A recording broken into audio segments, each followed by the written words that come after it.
Eh bien, bonsoir à tous les amis, supporters, supportrices parisiens, parisiennes, supporters, supportrices d'autres clubs, amoureux, amoureuses du football, bienvenue à vous les amis, je suis très content de vous retrouver pour cette toute nouvelle vidéo. Je vous l'avais promis après ma vidéo d'hier sur Kylian Mbappé, je vous avais promis de faire une petite vidéo aujourd'hui, quasiment 48 heures après la désillusion en Ligue des Champions, cette élimination contre le Borussia Dortmund en demi-finale de Ligue des Champions, aux portes de la finale.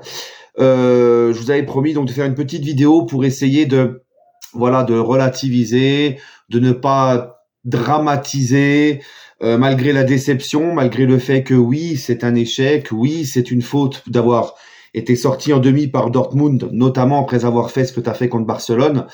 Mais voilà, il faut relativiser, il faut prendre un petit peu de recul. Et si je fais cette vidéo-là, c'est que pour moi, le PSG, contrairement à par exemple la demi-finale de 2021 qu'on perd face à City, ou la saison d'après, on fait un petit peu n'importe quoi et on est toujours un peu sur le même PSG, sur un PSG qui ne retient pas les leçons, sur un PSG qui va recruter Messi, c'est encore le PSG bling bling, le PSG des stars, le PSG le PSG business où on enquille les stars ou ceci cela, où on retient pas trop les erreurs et où on veut en mettre plein la vue et on pense avant tout on pense avant tout à recruter des mecs pour en mettre plein la vue, pour vendre des maillots, plutôt que d'essayer de construire un vrai club de foot, un vrai collectif. Là, les amis, voilà, je pense sincèrement, et c'est pour ça que je fais cette vidéo-là, malgré la défaite, l'élimination face à Dortmund, je pense que le PSG, les amis, est sur la bonne voie. Je sens qu'il y a quelque chose de différent. C'est pour ça qu'il ne faut pas dramatiser cette élimination. Voilà. Alors bien évidemment, oui, le fait d'être sorti par Dortmund où tu étais favori, c'est un échec, c'est une désillusion, parce que t'es clairement favori. Tu ne fais pas ce qu'il faut, c'est-à-dire que tu mets pas les ingrédients pour une demi-finale de Ligue des Champions, où tu te contentes à l'aller comme du retour de faire une mi-temps sur deux, notamment le match retour où tu attends que Dortmund ouvre le score et que tes deux buts à remonter sur l'ensemble des deux matchs pour te bouger enfin les fesses, où tu as manqué beaucoup d'occasions à l'aller comme au retour. Et on sait qu'en Ligue des Champions, écoute, les occasions, il faut les mettre au fond. Un but à l'aller et un but au retour où c'est des erreurs de défense. On voit que le PSG n'a pas fait ce qu'il fallait. Et aussi au niveau d'intensité, d'état d'esprit, encore une fois, où tu fais ça que sur intermittence et une mi-temps sur deux dans les deux matchs. Donc on sent que le PSG n'a pas fait ce qu'il faut, n'était pas resté sur la même longueur d'onde qu'à Barcelone. Le match qu'on avait vu à Barcelone. Néanmoins, les amis, il faut savoir que le Paris Saint-Germain, c'est encore une équipe très jeune. C'était l'équipe la plus jeune de cette Ligue des Champions parmi les quarts de finalistes. C'était donc aussi l'équipe la plus jeune parmi les demi-finalistes. Il y a eu énormément de changements cet été, on le savait, c'était une année de transition. Je pense que là, si on nous avait dit en début de saison que tu iras faire une demi-finale de Ligue des Champions, tu vas gagner le titre de champion de France dès le mois d'avril, à quelques journées de la fin, où tu n'auras perdu que un match de championnat à 3 journées de la fin, que tu vas faire finale de Coupe de France. Donc, il faut savoir aussi, il faut voir, c'est pour ça on fera un bilan aussi à la fin de saison, mais il faut voir aussi si tu vas la gagner, ces finales de Coupe de France. Quand ça faisait notamment 2 ans que tu ne passais plus les 8e de Ligue des Champions, que tu ne passais plus les 8e de Coupe de France, une saison de transition avec beaucoup de joueurs qui sont arrivés, beaucoup de jeunes joueurs qui sont arrivés, un nouveau coach, et on le sait, un coach qui vient dans le moyen-long terme. C'est un projet à moyen-long terme. Si on nous avait dit qu'on ferait une telle saison, franchement, on aurait signé tout de suite. Et malgré la désillusion d'être sorti face à Dortmund en demi, avec les erreurs et tout ce que j'ai cité, on se dit quand même finalement que c'est une belle saison. Et qu'on ressent quand même, enfin moi c'est mon avis à moi, à chaud ça fait très mal, mais on ressent quand même beaucoup moins de colère en nous que lors des éliminations, ne serait-ce qu'encore celle de l'année dernière. Alors oui, on a été en demi-finale de Ligue des Champions parce que C'est vrai, on n'a pas tapé Bayern, City ou le Real dès les huitièmes ou les quarts. Mais quand on veut juger une saison ou un parcours, on ne se dit pas ouais mais s'il y aurait eu lui, s'il y aurait eu lui. Non, t'as eu ton tirage au sort favorable. Quand ça arrive à d'autres clubs plus grands, bah tout le monde est content. Ça fait partie des choses en Ligue des Champions. Pour ma part, ce qu'on a fait à Barcelone en perdant le match aller au Parc, c'est quand même très beau d'aller leur en mettre 4 chez eux, même si c'était à 11 contre 10. C'est pas tout le monde qui peut leur en mettre 4 chez eux et remonter un tel retard, parce que au moment où on prend le rouge, il faut quand même savoir qu'on a 2 buts à remonter, qu'on a 2 buts de retard. Donc voilà, la performance, faut pas la minimiser. On voit de très belles choses et c'est pour ça que je vous dis que le PSG est sur la bonne voie, parce que là, on a le sentiment que Nasser a pris un peu plus de recul, qu'on a le sentiment que Luis Enrique, comme on l'a vu là sur ses prises de décision concernant Mbappé, on a vu que Luis Enrique a enfin les pleins pouvoirs. On entend partout dans la presse, et Luis Enrique le confirme, qu'il y a une très bonne entente avec Campos, qu'on va laisser les clés du camion au coach, qui va travailler en harmonie avec le directeur sportif. On sent voilà que vraiment maintenant le PSG ressemble à un club de foot beaucoup plus structuré. Mbappé va partir, donc on va vraiment pouvoir à 100%, vraiment à 100%, lancer le projet du PSG, le renouveau du PSG, fini les bling bling, fini les stars avec les joueurs qui sont qui se croient au-dessus de l'institution, les joueurs qui décident, les joueurs qui ont des passes droits, tout ça. C'était le dernier, je pense, à faire partir. Il y en avait déjà qui sont partis.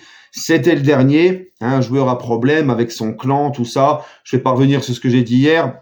Là, on va vraiment pouvoir lancer ce nouveau projet-là à 100%.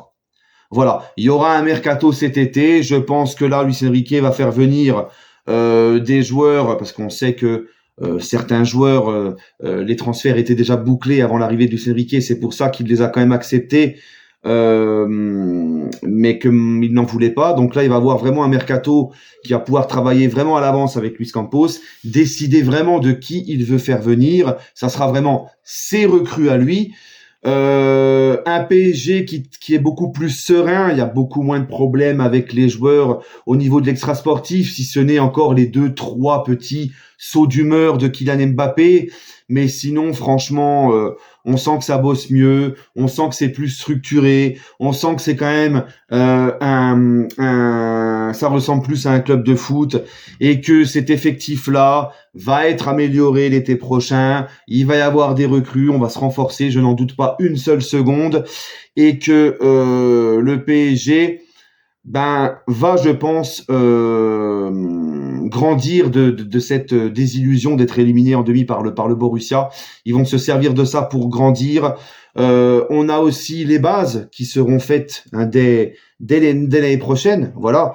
Là, on va plus se casser la tête à savoir si Mbappé va rester ou pas rester, s'il faut construire ou pas autour de lui. On sait que c'est mort, on sait déjà qu'il va partir, on sait que on va pouvoir enfin tourner la page et se concentrer sur autre chose. On a l'entraîneur qui sera là pour la saison prochaine, Luis Enrique. On sait qu'on va repartir avec lui. Tu vas pas repartir encore une fois sur un nouveau cycle. Donc voilà, tu vas avoir une certaine stabilité. Tu sais où tu veux aller. Tu sais quel chemin tu veux prendre.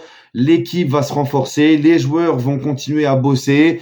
Les joueurs vont progresser, vont apprendre encore plus à travailler ensemble, à comprendre ce que le coach attend d'eux. Et les petites erreurs de concentration, les petites erreurs encore de ne pas mettre face à Dortmund, tu vois, les ingrédients qu'il faut, ou sur certains matchs en Ligue des Champions qu'on a vu cette année. Tout ça, je pense que ça va se travailler, ça va, voilà. Vraiment, on sent même dans la mentalité que cette année, il y a quand même pas mal de choses qui ont changé. On sent vraiment que les joueurs nous ont quand même, en général, beaucoup plus respectés. La relation aussi entre supporters et joueurs est complètement meilleure, est quand même meilleure, c'est beaucoup amélioré. On sent que, voilà, qu'il y a du respect, que les supporters, on se sent quand même respectés dans l'ensemble. On sent que même, en général, les remplaçants, je dis en général, je peux même sortir, ouais mais non, mais tel match et tout. Bien évidemment, ce n'est pas parfait, attention cette saison. Comme je vous l'ai dit, c'est une année de transition, beaucoup de changements. Il y a un travail énorme. Quand Luis Enrique est arrivé cet été, on l'a dit, le travail est énorme. Donc voilà, il va falloir progresser. Et je pense que le PSG est donc sur la bonne voie et doit se servir malgré tout de cette saison-là pour continuer, prendre le meilleur de cette saison-là et continuer pour avancer. Voilà. Là, je sens que ça y est, c'est pas comme je te l'ai dit en 2021, tu fais demi-finale de Ligue des Champions, mais derrière, tu continues à faire n'importe quoi, tu vas rechercher un mec comme Messi, tu vas faire des trucs. Là, on sent vraiment que ça n'a plus rien à voir. Et je pense que le PSG, voilà, a toutes les cartes en main pour avancer, pour progresser, s'améliorer. D'accord, avec beaucoup plus de certitude. Maintenant, pour une année de transition, encore une fois, on le savait, et moi je vous l'avais dit de toute façon dans ma vidéo, dans mes vidéos au début, que je m'attends pas à ce que PSG gagne avec champion dès cette année, mais on sent vraiment qu'on est sur la bonne voie quand tu vois quand même les résultats qu'on a eu, demi-finale de Ligue des Champions, voilà, champion de France, très certainement, et je l'espère, la Coupe de France. Donc, bref, le trophée des champions aussi, donc tu auras tout regagné sur le national, je l'espère, parce qu'on n'a pas encore gagné la Coupe de France, mais on en reparlera quand on fera un bilan de la saison. Mais voilà les gars, il y aura aussi des joueurs qui n'ont pas le niveau ni leur place au PSG, qui vont très certainement devoir partir et qui vont partir. D'autres joueurs vont arriver. Donc je pense que le PSG doit apprendre des erreurs de cette année, doit continuer à progresser et se baser sur tout ce qui a été positif cette saison, parce qu'il y en a eu quand même du positif. Et comme je vous l'ai dit tout à l'heure, le PSG maintenant va pouvoir avancer et c'est ce qu'il veut. Voilà, là par exemple, ils savent qu'Mbappé c'est bouclé, il va dégager. Ils sont déjà en train de préparer l'après Mbappé. Quel recrue on va faire venir? Quel joueur on va pouvoir faire venir? Où est-ce qu'il faut recruter pour pouvoir pallier son départ, avoir une équipe compétitive, une équipe complémentaire, un collectif fort, malgré le fait qu'il soit plus là? Voilà, moi je ne me fais aucun souci. Donc c'était mon petit message de cette vidéo. Je pense qu'on est sur la bonne voie. Je pense que le PSG tient cette fois-ci le bon bout, hein, a mis les ingrédients pour réussir dans un futur, on va dire proche ou un peu plus lointain, j'en sais rien. Mais voilà, on sent que c'est, bref, tu vois, c'est comme Guardiola à City. Guardiola à City, il a mis du temps à la regagner, la Ligue des Champions. Et petit à petit, tu vois, il est venu, il a travaillé, il a eu les pleins pouvoirs, il a travaillé. Petit à petit, il a gommé ce qui n'allait pas. Petit à petit, son équipe a progressé. Petit à petit, voilà. Donc moi, je pense sincèrement que le PSG est sur la bonne voie. Et c'était mon petit avis de la soirée. Si ça peut vous rassurer, je l'espère. Excusez-moi si je me suis un petit peu répété, mais je veux que ça soit vraiment bien clair. Dites-moi vous ce que vous en pensez. Est-ce que comme moi, vous êtes optimiste? Vous vous dites que malgré tout, on va sortir grandi de tout ça, que c'est une équipe qui a encore, qu'il faut qu'encore qu'elle apprenne, même au niveau, tu sais, même au niveau du vice sur le terrain, de plein de choses. Il y a encore des choses à améliorer, de la confiance en soi, des trucs. Mais bref, on sent quand même cette saison, encore une fois, qu'on est sur la bonne voie. Donc dites-moi ce que vous en pensez, si vous n'êtes pas d'accord avec moi, si vous êtes ou si vous êtes d'accord. Voilà. Allez, je vous embête pas plus, les amis. Prenez soin de vous et toujours et encore, allez Paris.